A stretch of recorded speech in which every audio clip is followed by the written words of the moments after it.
Hi friends, welcome back to my YouTube channel Soumya Acha vlogs in Kannada. ಎಲ್ಲರೂ ಹೇಗಿದ್ದೀರಾ? ಎಲ್ಲರೂ ಚೆನ್ನಾಗಿದ್ದೀರಾ ಅಂತ ಅನ್ಕೊತೀನಿ. ನಾನು ಕೂಡ ತುಂಬಾ ಚೆನ್ನಾಗಿದ್ದೀನಿ. ಇನ್ನಿವತ್ತು ಮಂಗಳವಾರ ಬೆಳಗ್ಗೆಯಿಂದನೇ ಬ್ಲಾಗ್ನ ಸ್ಟಾರ್ಟ್ ಮಾಡಿಕೊಂಡೆ. ಟೈಮ್ ಆವಾಗಲೇ 9:30 ಆಗಿಬಿಟ್ಟಿದೆ. ಇನ್ನೂ ತಿಂಡಿ ತಿಂದಿಲ್ಲ. ಎದ್ದೊಳಕ್ಕೆ ಆಗಲಿಲ್ಲ ನನಗೆ. ಸಿಕ್ಕಾಪಟ್ಟೆ ಸೊಂಟ ನೋವು, ಕೈಕಾಲು ನೋವು. ಸೊಂಟ ಅಂತೂ ಬೆಡ್ಗೆ ಅಂಟ್ಕೊಂಬಿಟ್ಟಿತ್ತು. ಆ ಥರ ಆಗಿತ್ತು. ಬೆಳಗ್ಗೆ ಎದ್ದೊಳಕ್ಕೆ ಆಗ್ತಾ ಇರಲಿಲ್ಲ ನನಗೆ. ಇನ್ನು ಲೇಟ್ ಆಗಿಬಿಡುತ್ತೆ ಅಂತ ಅಂದ್ಬಿಟ್ಟು ಎದ್ದಾಗಲೇ ನಾನು 7:45 ಆಗಿತ್ತು ಟೈಮು. ಅಷ್ಟು ಸುಸ್ತಾಗ್ತಾಯಿತ್ತು, ಅಂದರೆ ಅಷ್ಟು ನೋವಾಗ್ತಾಯಿತ್ತು, ಎದ್ದೊಳಕ್ಕಾಗದೇ ಇರೋಷ್ಟು. ಇನ್ನು ಎದ್ದು ಮುಖ ತೊಳ್ಕೊಂಡು ರೆಡಿಯಾಗಿದ್ದೀನಿ. ಇನ್ನು ತಿಂಡಿಗೆ ಅಂತೇಳಿ ನಾನೇನು ಮಾಡಿಲ್ಲ. ನಮ್ಮ ಅಮ್ಮನೇ ಅಡುಗೆ ಮಾಡಿಬಿಟ್ರು. ಅನ್ನ ಸಾಂಬಾರೆಲ್ಲ ಮಾಡಿದ್ದಾರೆ. ತಿನ್ನಬೇಕು ಅಷ್ಟೇ ಇನ್ನು, ಯಾಕಂದರೆ ನನಗೆ ಆಗ್ತಾಯಿಲ್ಲ. ಹಂಗಾಗಿ ನಾವು ಮನೆ ಮಾಡಿರೋದು. ಇನ್ನು ಈ ನೋವುಗಳಿಗೆ ಒಂದು ಹೋಮ್ ರೆಮಿಡಿ ಮಾಡಬೇಕು, ಆಮೇಲೆ ಮಾಡ್ತೀನಿ. ನಾನು ಟ್ಯಾಬ್ಲೆಟ್ಸ್ ತೊಗೊಳಲ್ಲ. ನಾನು ಯಾವುದೇ ನೋವುಗಳು ಬಂದರೂ ನಾನು ಜಾಸ್ತಿ ಟ್ಯಾಬ್ಲೆಟ್ಗಳನ್ನ ತಿನ್ನೋಕೆ ಹೋಗಲ್ಲ. ಮನೇಲೆ ಏನಾದರೂ ಮಾಡ್ಕೊಳ್ಳೋ ಪ್ರಯತ್ನ ಮಾಡ್ತೀನಿ. ಇನ್ನು ಆಮೇಲೆ ಮಾಡೋಣ ಅಂತ, ಈಗ ತಿಂಡಿ ತಿಂದ್ಬಿಟ್ಟು ಆಮೇಲೆ ಒಂದು ಹೋಮ್ ರೆಮಿಡಿ ಮಾಡೋಣ ಅಂತ. ಸ್ವಲ್ಪ ನೋವುಗಳು ಕಮ್ಮಿ ಆಗುತ್ತೆ. ಹಾಗಾಗಿ ಶೇರ್ ಮಾಡ್ಕೊತೀನಿ ನಿಮ್ಮ ಹತ್ರನೂ. ನಿಮಗೂ ಏನಾದರೂ ಈ ಪ್ರಾಬ್ಲಮ್ಸ್ ಇದ್ದರೆ ಯೂಸ್ ಆಗುತ್ತೆ. ಇನ್ನು ಕೆಲಸ ಅದೇ ನೆನೆ ಹೇಳಿದ್ನಲ್ವ, ಒಂದು ಸೀರೆ ಮಾಡಿದ್ದೀನಿ, ಇನ್ನೊಂದು ಸೀರೆ ಕುಚ್ಚು ಹಾಕಿಲ್ಲ ಅಂತ. ಇವಾಗ ಹಾಕಬೇಕು, ಅದನ್ನು ಹಾಕಿ ಮುಗಿಸ್ಬಿಟ್ಟು ಕೊಟ್ಟು ಬರಬೇಕು ಅವ್ರಿಗೆ. ಕೊಟ್ಬಿಟ್ಟು ರೆಸ್ಟ್ ಮಾಡೋದೇ. ಇನ್ನು ನನ್ನ ಕೈಯಲ್ಲಿ ಏನೂ ಮಾಡೋಕ್ಕಾಗಲ್ಲ, ರೆಸ್ಟ್ ಮಾಡಬೇಕು. ಇನ್ನು ಇದನ್ನು ಹೆಂಗಪ್ಪ ಮಾಡಿ ಮುಗಿಸೋದು ಅಂತ ನೋಡ್ತಾ ಇದ್ದೀನಿ. ನಿಜವಾಗ್ಲೂ ನನಗೆ ಆಗ್ತಾಯಿಲ್ಲ. ಏನು ಮಾಡೋದು ತೊಗೊಂಬಿಟ್ಟಿದ್ದೀನಿ, ಮಾಡಲೇಬೇಕು. ಮಾಡಿ ಮುಗಿಸ್ಬಿಟ್ಟು ಕೊಟ್ಬಿಟ್ಟು ಆಮೇಲೆ ರೆಸ್ಟ್ ಮಾಡೋದೇ ಫುಲ್ಲು. ಇನ್ನೀಗ ಹೊಟ್ಟೆ ಹಸುವಾಗ್ತಾಯಿದೆ. ಫಸ್ಟ್ ತಿಂದ್ಬಿಟ್ಟು ಆಮೇಲೆ ಸಿಗ್ತೀನಿ. ಇನ್ನು ಟಿ ವಿನ ಫಿಟ್ ಮಾಡಿದ್ದಾಯಿತು. ಫಿಟ್ ಮಾಡಿ ಆಗಲೇ ಗುರೂಜಿಗಳನ್ನ ನೋಡಿದ್ದು ಆಯಿತು. ಸಮಾಧಾನ ಆಗಿರುತ್ತೆ ಅವ್ರಿಗೆ. ಹಾಕ್ತೀನಿ ಕ್ಲಿಪ್ಪಿಂಗ್ ನೋಡಿ. ಯಾವುದೋ ಒಂದು ಗುರೂಜಿ ಸುವರ್ಣ ಚಾನಲ್ ಅನಿಸುತ್ತೆ ಬರ್ತಾಯಿತ್ತು. ಅದನ್ನೇ ಒಂದು ವಿಡಿಯೋ ಮಾಡ್ಕೊಂಡು ಬಂದಿದ್ದೆ ಬೆಳಗ್ಗೆ. ಹಾಕ್ತೀನಿ ನೋಡಿ. ಇನ್ನು ಅಷ್ಟೇ, ತಿಂಡಿ ತಿಂದ್ಬಿಟ್ಟು ಕೆಲಸ ಮಾಡಬೇಕು. ಎಲ್ಲ ರೆಡಿ ಮಾಡಿ ಇಟ್ಟಿದ್ದೀನಿ, ದಾರಗಳೆಲ್ಲ ರೆಡಿ ಮಾಡಿ ಇಟ್ಟಿದ್ದೀನಿ, ಸ್ಯಾರಿನೂ. ಇನ್ನೇನು ಕುತ್ಕೊಂಡು ಮಾಡೋದಷ್ಟೇ, ತಿಂದ್ಬಿಟ್ಟು ಮಾಡೋಣ ಅಂತ. ಸರಿ, ತಿಂಡಿ ತಿಂದ್ಬಿಟ್ಟು ಆಮೇಲೆ ಸಿಗ್ತೀನಿ ನಾನು. ಇನ್ನು ಟಿ ವಿನ ಈ ಥರ ಫಿಟ್ ಮಾಡಿಸಿದ್ದೀವಿ. ಇನ್ನು ಸೆಟಪ್ ಬಾಕ್ಸ್ ಇಡೋದಕ್ಕೆ ಸ್ಟ್ಯಾಂಡೆಲ್ಲ ಹಾಕಿಸ್ಬೇಕು. ಸದ್ಯಕ್ಕೆ ಟೇಬಲ್ ಮೇಲೆ ಇಟ್ಟಿರೋದು. ಇನ್ನು ಟಿ ವಿ ಯಾಕೆ ಆ ಥರ ಲೈನ್ಸ್ ಬರ್ತಾ ಇದೆ ಅಂತ ಅಂದರೆ, ಅದಿನ್ನೂ ಸೆಟಪ್ ಬಾಕ್ಸು, ಅಂದರೆ ಸೆಟಪ್ ಬಾಕ್ಸ್ದು ಏನೋ ಪ್ರಾಬ್ಲಮ್ ಅಂತೆ, ಚೇಂಜ್ ಮಾಡಿ ಕೊಡ್ತೀವಿ ಅಂತ ಹೇಳಿದ್ದಾರೆ. ಹಂಗಾಗಿ ಆ ಥರ ಕಾಣಿಸ್ತಾ ಇದೆ ನೋಡಿ. ಬೆಳಗ್ಗೆ ಒಬ್ಬರು ಗುರೂಜಿನ ಹಾಕ್ಕೊಂಡು ನೋಡ್ತಾ ಇದ್ದಾರೆ. ಇದು ಮುಗಿದ್ಮೇಲೆ ಇನ್ನೊಂದು ಚಾನಲ್ ಚೇಂಜ್ ಮಾಡ್ತಾರೆ. ಇನ್ನಿದು ಇವತ್ತಿನ ನಾಷ್ಟ ನಂದು. ಬೆಳಗ್ಗೆನೇ ಅನ್ನ ಸಾಂಬಾರು, ಮೂಲಂಗಿ ಬೀನ್ಸ್ ಎಲ್ಲ ಹಾಕಿ ಸಾಂಬಾರು ಮಾಡಿಬಿಟ್ಟಿದ್ದಾರೆ.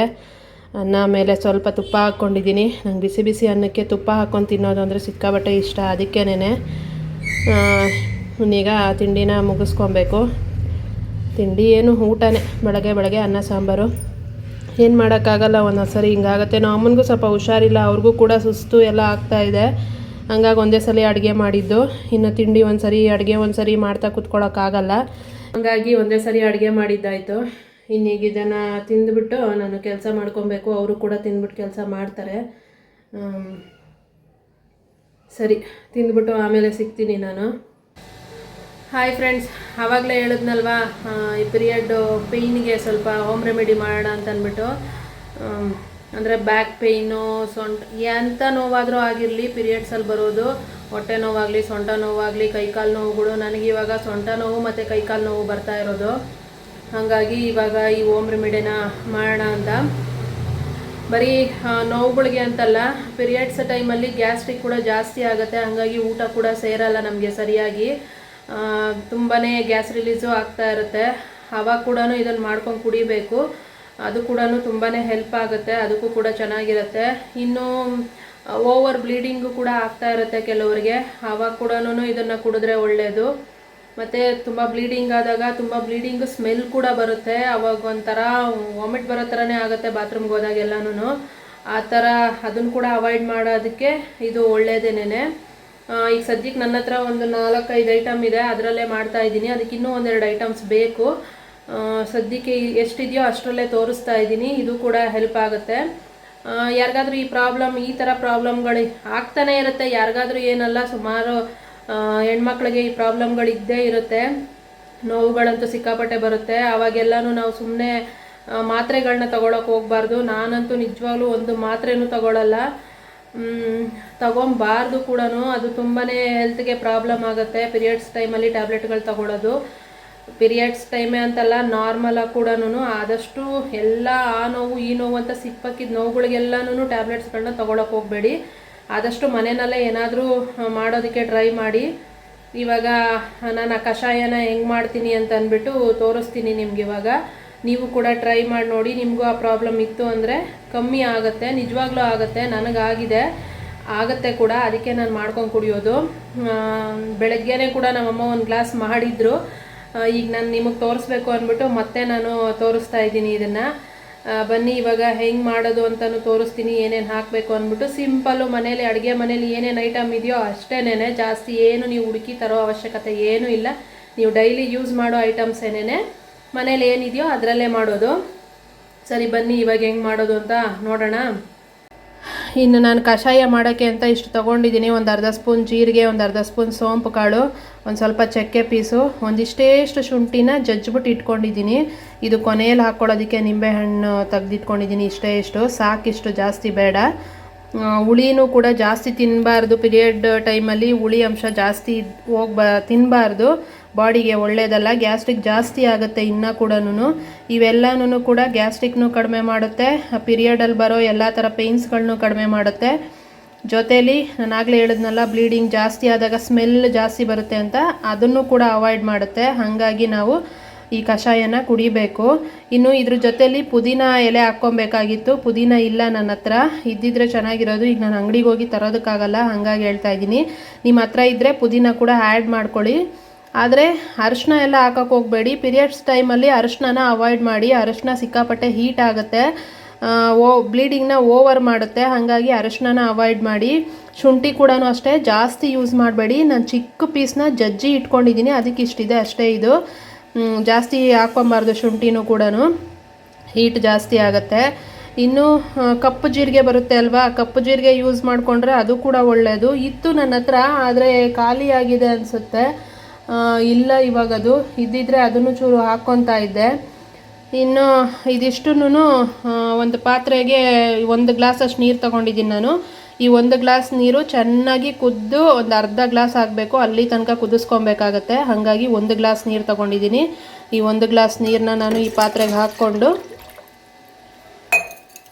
ಜೊತೇಲಿ ತೊಗೊಂಡಿರೋ ಇಷ್ಟುನು ಅದರಲ್ಲಿ ಹಾಕ್ತೀನಿ. ಹಾಕ್ಬಿಟ್ಟು ಇದನ್ನು ಸ್ಟವ್ ಮೇಲೆ ಇಟ್ಬಿಟ್ಟು ಕುದಿಸೋದಷ್ಟೇನೆ. ಚೆನ್ನಾಗಿ ಕುದಿಸ್ಬೇಕು. ಇದನ್ನು ಕುದಿಯೋಕೆ ಇಟ್ಟಿದ್ದೀನಿ. ಇವಾಗ ಇದು ಚೆನ್ನಾಗಿ ಕುದ್ದು 1 ಗ್ಲಾಸ್ ನೀರು ಅರ್ಧ ಗ್ಲಾಸ್ ಆಗಬೇಕು, ಅಲ್ಲಿ ತನಕ ಕುದಿಬೇಕಾಗತ್ತೆ. ಚೆನ್ನಾಗಿ ಕುದಿಸ್ಬಿಟ್ಟು ಆಮೇಲೆ ಇದನ್ನು ಶೋಧಿಸ್ಕೊಂಡು ಸ್ವಲ್ಪ ಮೀಡಿಯಮ್ ಆಗಿ ಬೆಚ್ಚಗಾಗಬೇಕು. ತುಂಬ ಬಿಸಿನೂ ಇರಬಾರ್ದು, ಹಂಗಂತ ತುಂಬ ತಣ್ಣಗೂ ಆಗಿರಬಾರ್ದು. ಬೆಚ್ಚಗಿರೋವಾಗ ಕುಡಿಬೇಕಾಗತ್ತೆ. ಆ ನಿಂಬೆಹಣ್ಣು ಹೇಳಿದ್ದೀನಲ್ಲ, ಆ ನಿಂಬೆಹಣ್ಣ ಕೊನೆಯಲ್ಲಿ ಕುಡಿಯೋವಾಗ ನಿಂಬೆಹಣ್ಣು ಹಿಂಡ್ಬಿಟ್ಟು ಕುಡಿಯೋದು. ಅದನ್ನು ನಾನು ಆಮೇಲೆ ತೋರಿಸ್ತೀನಿ. ಇವಾಗಿದು ಚೆನ್ನಾಗಿ ಕುದೀಲಿ. ನೋಡಿ ಈ ಥರ ಕುದೀತಾ ಇದೆ, ಕಲರ್ ಕೂಡ ಚೇಂಜ್ ಆಗಿದೆ. ಜೀರಿಗೆದು, ಸೋಂಪುದು, ಶುಂಠಿದು ಎಲ್ಲನೂ ಫ್ಲೇವರ್ ನೀರಲ್ಲಿ ಚೆನ್ನಾಗಿ ಬಿಟ್ಟಿದೆ. ಇದು ಇನ್ನೊಂದು ಸ್ವಲ್ಪ ನೀರು ಇನ್ನೊಂಚೂರು ಕಮ್ಮಿ ಆಗಬೇಕು. ಇನ್ನೊಂದು ಸ್ವಲ್ಪ ಹೊತ್ತು ಕುದಿಸ್ಬಿಟ್ಟು ಆಫ್ ಮಾಡಿ ಸ್ವಲ್ಪ ತಣ್ಣಗಾಗೋದಕ್ಕೆ ಬಿಡ್ತೀನಿ. ಒಂದು ಮೀಡಿಯಮ್ಮಾಗಿ ಬೆಚ್ಚಗಿರೋ ಟೈಮಲ್ಲಿ ಶೋಧಿಸ್ಕೊಂಡು ಅದಕ್ಕೆ ನಿಂಬೆ ರಸ ಹಿಂಡ್ಬಿಟ್ಟು ಕುಡಿಯೋದಷ್ಟೇನೆ. ಇದನ್ನು ಬೆಳಗ್ಗೆ ಒಂದು ಟೈಮು, ಮಧ್ಯಾಹ್ನ ಅಥವಾ ಸಂಜೆ ಆ ಥರ ಒಂದು ಟೈಮಲ್ಲಿ ದಿನಕ್ಕೆ 2 ಟೈಮ್ ಆದರೂ ಕುಡಿದ್ರೆ ನೋವು ಸ್ವಲ್ಪ ಕಮ್ಮಿ ಆಗುತ್ತೆ. ನೋವು ಕಮ್ಮಿ ಆಗುತ್ತೆ.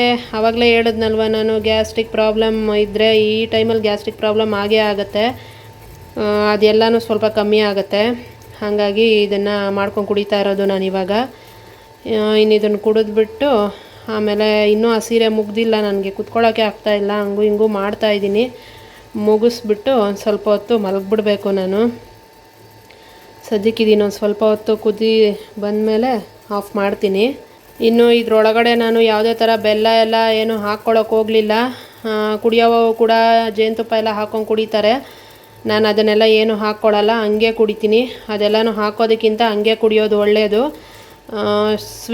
ಆದಷ್ಟು ಸ್ವೀಟ್ ಐಟಮ್ಸು, ಶುಗರ್ ಕಂಟೆಂಟ್ ಇರೋ ಅಂಥದ್ದನ್ನು ಸ್ವಲ್ಪ ಕಮ್ಮಿ ಯೂಸ್ ಮಾಡಿದ್ರೆ ಒಳ್ಳೆಯದು. ಪೀರಿಯಡ್ಸ್ ಟೈಮಲ್ಲಿ ತಿಂದೇ ಹೋದರೆ ಇನ್ನೂ ಒಳ್ಳೆಯದೇನೆ.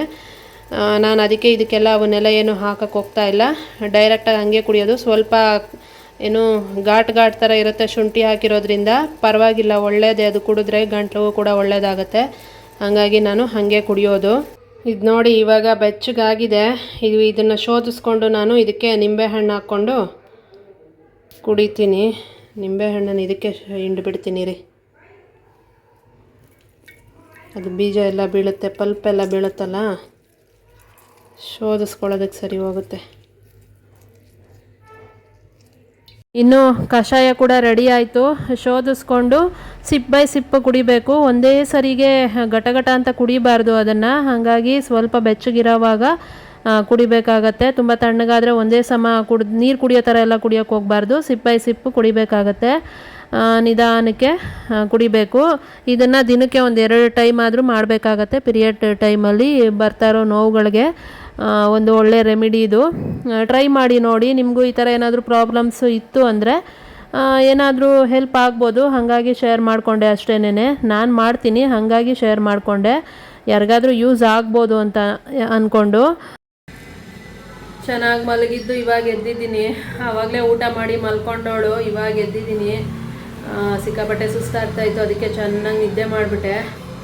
ಎದ್ದ ಮೇಲೆ ಹೊಟ್ಟೆ ಹಸಿವಾಗ್ತಾ ಇದೆ. ಟೈಮ್ ಆವಾಗಲೇ 4 ಗಂಟೆ ಆಯಿತು.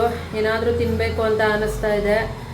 ಏನಾದರೂ ಕುರುಕ್ಲು ಅವು ಇವು ತಿನ್ನೋ ಬದಲು ಆಚೆ ತಿಂಡಿನ ಮನೇಲೇ ಏನಾದರೂ ಮಾಡ್ಕೊಳ್ಳೋಣ ಅಂತ ಅಂದ್ಕೊಂಡೆ. ಅದಕ್ಕೆ ಸಿಂಪಲ್ಲಾಗಿ ಒಂದು ಅವಲಕ್ಕಿ ಆಲೂಗೆಡ್ಡೆ ಯೂಸ್ ಮಾಡಿಕೊಂಡು ಕಟ್ಲೆಟ್ ಮಾಡೋಣ ಅಂತ. ಸಿಂಪಲ್ಲಾಗಿ ಮಾಡ್ಬೋದು, ಚೆನ್ನಾಗಿರುತ್ತೆ. ನಿಮಗೂ ಕೂಡ ರೆಸಿಪಿನ ಶೇರ್ ಮಾಡ್ತೀನಿ, ಟ್ರೈ ಮಾಡಿ ನೋಡಿ. ಸುಮ್ಮನೆ ಆಚೆ ಹೋಗಿ ಅದು ಇದು ತಿನ್ನೋ ಬದಲು ಇದು ನಾವು ಮನೆಯಲ್ಲೇ ಮಾಡ್ಕೊಂಡು ತಿನ್ನೋದು ಹೆಲ್ದಿಯಾಗಿ ಕೂಡ ಇರುತ್ತೆ.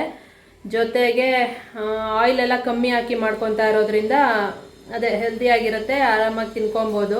ಮಕ್ಕಳಿಗಾಗಲಿ, ಮಕ್ಕಳು ಕೂಡ ಸಂಜೆಗೆ ಸ್ನ್ಯಾಕ್ಸ್ ಏನಾದರೂ ಕೇಳ್ತಾರಲ್ಲ ಸ್ಕೂಲಿಂದ ಬಂದಮೇಲೆ, ಅವಾಗೆಲ್ಲ ಮಾಡಿಕೊಡೋದಕ್ಕೆ ಚೆನ್ನಾಗಿರುತ್ತೆ.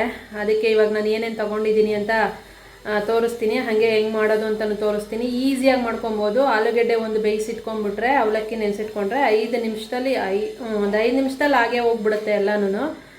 ಬನ್ನಿ ಏನೇನು ತೊಗೊಂಡಿದ್ದೀನಿ ಅಂತ ತೋರಿಸ್ತೀನಿ ಇವಾಗ. ಇನ್ನು ನಾನು ಒಂದು ಆಲೂಗೆಡ್ಡೆನ, ಬೇಯಿಸಿರೋ ಆಲೂಗೆಡ್ಡೆನ ಬೇಯಿಸ್ಬಿಟ್ಟು ತುರಿದು ಇಟ್ಕೊಂಡಿದ್ದೀನಿ ಈ ಥರ. ಇದು ಒಂದು ಅರ್ಧ ಈರುಳ್ಳಿನ ಕಟ್ ಮಾಡಿ ಇಟ್ಕೊಂಡಿದ್ದೀನಿ ಸಣ್ಣದಾಗಿ. ಒಂದು ಸ್ವಲ್ಪ ಕೊತ್ತಂಬರಿ ಸೊಪ್ಪನ್ನ ಕಟ್ ಮಾಡಿ ಇಟ್ಟಿದ್ದೀನಿ. ಜೊತೇಲಿ ಇಷ್ಟು ಅಂದರೆ ರುಚಿಗೆ ಎಷ್ಟು ಬೇಕೋ ಅಷ್ಟು ಉಪ್ಪು, ಒಂದು ಸ್ವಲ್ಪ ಅರಶಿನ ಪುಡಿ, ಒಂದು ಅರ್ಧ ಸ್ಪೂನು ಏನದು ಧನಿಯಾ ಪುಡಿ, ಒಂದು 1/4 ಸ್ಪೂನಷ್ಟು ಖಾರದ ಪುಡಿ. ಖಾರ ನೀವು ನೋಡಿ ಹಾಕ್ಕೊಳ್ಳಿ ಎಷ್ಟು ಬೇಕೋ ಅಷ್ಟು. ನನಗಿವಾಗ ಅಷ್ಟು ಖಾರ ಬೇಕಾಗಿಲ್ಲ, ಹಾಗಾಗಿ ಸ್ವಲ್ಪ ಹಾಕಿದ್ದೀನಿ. ಮತ್ತು 1 ಸ್ಪೂನಷ್ಟು ಅಕ್ಕಿ ಹಿಟ್ಟನ್ನ ತೊಗೊಂಡಿದ್ದೀನಿ. ಇನ್ನು ಅವಲಕ್ಕಿನ ತೊಳೆದು ನೆನೆಸಿ ಇಟ್ಟಿದ್ದೀನಿ. ಪೇಪರ್ ಅವಲಕ್ಕಿಯಲ್ಲಿ ಮಾಡಿಕೊಂಡ್ರೆ ಇನ್ನೂ ಚೆನ್ನಾಗಾಗತ್ತೆ. ನನ್ನ ಹತ್ರ ಪೇಪರ್ ಅವಲಕ್ಕಿ ಇಲ್ಲ, ಗಟ್ಟಿ ಅವಲಕ್ಕಿನ ಇರೋದು. ಹಾಗಾಗಿ ಆವಾಗಲೇ ನೆನೆಸಿ ಇಟ್ಟಿದ್ದೆ. ಈಗ ಅದನ್ನು ನೀರು ತೆಗೆದುಬಿಟ್ಟು ಇವನ್ನೆಲ್ಲನೂ ಹಾಕ್ಕೊಂಡು, ನೀರು ಹಾಕ್ದಿರ ಕಟ್ಲೆಟ್ ಏನು ಕನ್ಸಿಸ್ಟೆನ್ಸಿ ಉಂಡೆ ಕಟ್ಟೋ ಥರ ಅದು ಬರೋ ಥರ ಮಿಕ್ಸ್ ಮಾಡ್ಕೊಬೇಕಾಗತ್ತೆ. ತೋರಿಸ್ತೀನಿ ಇವಾಗ ಹೆಂಗೆ ಮಿಕ್ಸ್ ಮಾಡ್ಕೊಳ್ಳೋದು ಅಂತ. ಇನ್ನು ನೆನೆಸಿಟ್ಟಿರೋ ಅವಲಕ್ಕಿನ ಈ ಥರ ಫಸ್ಟು ಚೆನ್ನಾಗಿ ಸ್ಮ್ಯಾಶ್ ಮಾಡ್ಕೊಬೇಕಾಗತ್ತೆ. ಚೆನ್ನಾಗಿ ಇಸ್ಕಿ ಕೈಯಲ್ಲಿ ಈ ಥರ ಮೆತ್ತಗೆ ಮಾಡ್ಕೊಬೇಕಾಗತ್ತೆ. ಅದು ಕಟ್ಲೆಟ್ಗೆ ಚೆನ್ನಾಗಿ ಮಿಕ್ಸ್ ಆಗಬೇಕು. ಹಾಗಾಗಿ ಅವಲಕ್ಕಿ ಇದ್ದರೆ ಚೆನ್ನಾಗಿರಲ್ಲ. ಇನ್ನು ತುರಿದಿಟ್ಕೊಂಡಿರೋ ಆಲೂಗೆಡ್ಡೆನೂ ಹಾಕ್ಕೊಂಡಿದ್ದೀನಿ, ಬೇಯಿಸಿ ತುರಿದಿಟ್ಕೊಂಡಿರೋದು. ಜೊತೆಲಿ ಕಟ್ ಮಾಡಿಟ್ಟಿರೋ ಈರುಳ್ಳಿ, ಕೊತ್ತಂಬರಿ ಸೊಪ್ಪು, ಆಮೇಲೆ ಏನೇನು ಪುಡಿ ತೊಗೊಂಡಿದ್ದೆ ಅಲ್ಲ, ಧನಿಯಾ ಪುಡಿ, ಖಾರದ ಪುಡಿ, ಅರಶಿನ, ರುಚಿಗೆ ಬೇಕಾದಷ್ಟು ಉಪ್ಪು, 1 ಸ್ಪೂನ್ ಅಕ್ಕಿ ಹಿಟ್ಟು, ಇದಿಷ್ಟನ್ನು ಹಾಕ್ಕೊಂಡು ಚೆನ್ನಾಗಿ ಮಿಕ್ಸ್ ಮಾಡ್ಕೊಬೇಕು. ಈ ಥರ ಚೆನ್ನಾಗಿ ಮಿಕ್ಸ್ ಮಾಡ್ಕೊಬೇಕಾಗತ್ತೆ. ಹಂಗೆ ಮಾಡಿದ್ರೇ ಕಟ್ಲೆಟು ಚೆನ್ನಾಗಿ ಬರೋದು ರೌಂಡಾಗಿ, ಇಲ್ಲ ಅಂತಂದರೆ ಒಡ್ಕೊಂಬಿಡುತ್ತೆ. ಹಂಗಾಗಿ ಚೆನ್ನಾಗಿ ಮಿಕ್ಸ್ ಮಾಡ್ಕೊಬೇಕು. ಮಿಕ್ಸ್ ಮಾಡಿ ಇಟ್ಬಿಟ್ಟು ಇದನ್ನು ಆಮೇಲೆ ತವಾ ಇಟ್ಕೊಂಡಿದ್ದೀನಿ ನಾನು ಸ್ಟವ್ ಮೇಲೆ. ತವಾ ಇಟ್ಬಿಟ್ಟು, ಇದು ಏರ್ ಫ್ರೈಯರ್ ಇದ್ದರೆ ಅದರಲ್ಲಿ ಮಾಡಿಕೊಂಡ್ರು ಚೆನ್ನಾಗಿರುತ್ತೆ.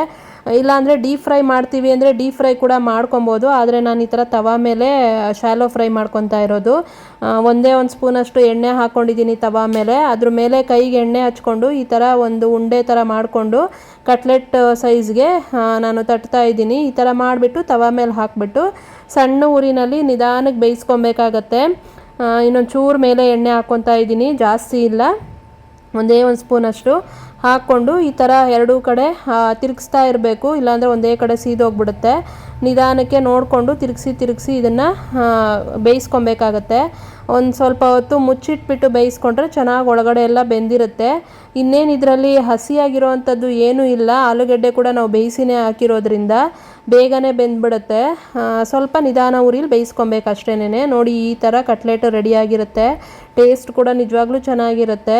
ನಾನು ಇದಕ್ಕೆ ಟೊಮೆಟೊ ಸಾಸ್ನ ಯೂಸ್ ಮಾಡ್ಕೊಂಡಿದ್ದೀನಿ. ಟೊಮೆಟೊ ಸಾಸ್ ಕೂಡ ಜಾಸ್ತಿ ತಿನ್ನಬಾರ್ದು, ಅದು ಹುಳಿ ಅಂಶನೇ, ಗ್ಯಾಸ್ಟ್ರಿಕ್ ಜಾಸ್ತಿನೇ ಮಾಡುತ್ತೆ. ಅದಕ್ಕೆ ನಾನು ಒಂದೇ ಒಂದು ಸ್ಪೂನಷ್ಟು ಹಾಕ್ಕೊಂಡಿದ್ದೀನಿ, ಜಾಸ್ತಿ ತಿನ್ನಲ್ಲ ನಾನು ಕೂಡ. ಇದಕ್ಕೆ ಅದಿದ್ದರೆ ಚೆನ್ನಾಗಿರುತ್ತೆ ಅಂದ್ಬಿಟ್ಟು ಹಾಕ್ಕೊಂಡಿದ್ದೀನಿ ಅಷ್ಟೇನೆ. ನೋಡಿ ಎಷ್ಟು ಚೆನ್ನಾಗಿ ಕಾಣಿಸ್ತಾ ಇದೆ ಕಟ್ಲೆಟು ಅಂತ. ಇನ್ನು ನಾನು ಕೂಡ ತಿಂದ್ಕೊಂಡೆ, ನಮ್ಮ ಅಮ್ಮನಿಗೂ ಕೂಡ ಕೊಟ್ಟೆ, ಚೆನ್ನಾಗಿದೆ ಅಂತಂದರು.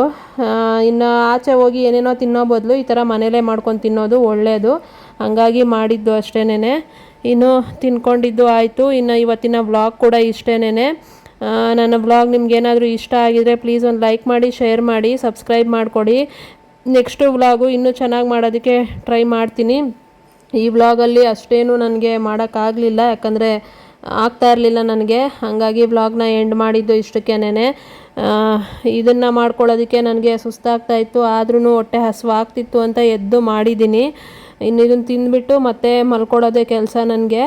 ಇನ್ನು ಅಡುಗೆ ಕೂಡ ಇದೇ ರಾತ್ರಿಗೆ ನಮ್ಮ ಅಮ್ಮ ಮಾಡಿದ್ದಾರೆ, ಬೆಳಗ್ಗೆನೇ ಮಾಡಿದ್ರಲ್ಲ ಮೂಲಂಗಿ ಸಾಂಬಾರು, ಹಾಗಾಗಿ ರಾತ್ರಿಗೆ ಅದೇ ಇರುತ್ತೆ, ಇನ್ನೇನು ಮಾಡೋದಿಲ್ಲ. ಇನ್ನು ನಂದು ರೆಸ್ಟ್ ಮಾಡೋದು ಅಷ್ಟೇನೆ. ಇನ್ನು ರೆಸ್ಟ್ ಮಾಡ್ತೀನಿ ನಾನು ಚೆನ್ನಾಗಿ ರೆಸ್ಟ್ ಮಾಡಬೇಕಾಗತ್ತೆ. ಇಲ್ಲ ಅಂತಂದರೆ ಆಗಲ್ಲ, ಸಿಕ್ಕಾಪಟ್ಟೆ ನೋವುಗಳು ಬರ್ತಾ ಇರುತ್ತೆ ಅಲ್ಲ, ಎದ್ದು ಓಡಾಡೋಕ್ಕೂ ಆಗಲ್ಲ, ಕೆಲಸ ಮಾಡೋಕ್ಕೂ ಆಗಲ್ಲ, ಹಿಂಸೆ ಆಗ್ತಾ ಇರುತ್ತೆ. ಹಾಗಾಗಿ ರೆಸ್ಟ್ ಮಾಡಲೇಬೇಕು. ಹಂಗಾಗಿ ನಾನು ಸ್ವಲ್ಪ ಚೆನ್ನಾಗಿ ಮಲಗೋದು ಅಷ್ಟೇನೆ. ಈ ಟೈಮಲ್ಲಿ ಮಾತ್ರ ನಾನು ಮಧ್ಯಾಹ್ನ ಮಲಗೋದು, ಬೇರೆ ಟೈಮಲ್ಲೆಲ್ಲ ನಾನು ಮಲಗೋಕ್ಕೆ ಹೋಗಲ್ಲ. ನನಗೆ ಅಭ್ಯಾಸ ಇಲ್ಲ, ಮಧ್ಯಾಹ್ನ ಮಲಗೋ ಅಭ್ಯಾಸ ನನಗಿಲ್ವೇ ಇಲ್ಲ. ಹುಷಾರಿಲ್ದಾಗ ಅಥವಾ ಈ ಥರ ಟೈಮಲ್ಲಿ ಮಾತ್ರ ನಾನು ರೆಸ್ಟ್ ಮಾಡಲೇಬೇಕು. ಅದು ಮುಂಚೆ ಎಲ್ಲನೂ ಡಾಕ್ಟ್ರುಗಳಿಗೆ ತೋರಿಸಿದಾಗ ಅವ್ರು ಹೇಳಿದ್ದು ಅದನ್ನೇ, ಈ ಟೈಮಲ್ಲಿ ಚೆನ್ನಾಗಿ ರೆಸ್ಟ್ ಮಾಡಿ ನೀವು ಅಂತ. ಹಾಗಾಗಿ ನಾನು ಮಲಗ್ತೀನಿ ಅಷ್ಟೇ ಮಧ್ಯಾಹ್ನ. ಇನ್ನು ಇದನ್ನು ತಿಂದ್ಬಿಟ್ಟು ರೆಸ್ಟ್ ಮಾಡಿದ್ದೀನಿ. ಇನ್ನು ಈ ವ್ಲಾಗ್ನು ನಾನು ಇಲ್ಲಿಗೆ ಎಂಡ್ ಮಾಡ್ತಾ ಇದ್ದೀನಿ. ನೆಕ್ಸ್ಟ್ ವ್ಲಾಗಲ್ಲಿ ಸಿಗ್ತೀನಿ ಅಷ್ಟೇ. ಟೇಕ್ ಕೇರ್, ಬಾಯ್ ಬಾಯ್.